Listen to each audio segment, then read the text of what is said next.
বন্ধুরা, তোমরা কি করছো সবাই? আজকে তো ভালোই বৃষ্টি টিষ্টি হয়েছে, বেশ ভালো লাগছে। তো গরমটা আজকে নেই, তাই আজকে একটু ভালো লাগছে। গরম হলে এত ভালো লাগে না, এত গরম বাবা, না বৃষ্টি না কিছু। আজকে বৃষ্টিটা হয়েছে, খুব ভালো লাগছে, শরীরটা মনটাও ভালো লাগছে।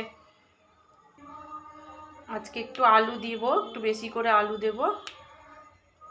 আলু সিদ্ধ করা নিয়ে আছি। আর হচ্ছে তোমার পাপড়ি আর কটা ভেঙে দেবো।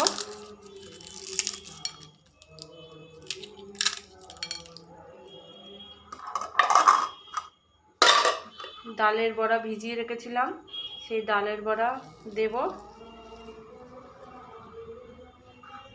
দুটো।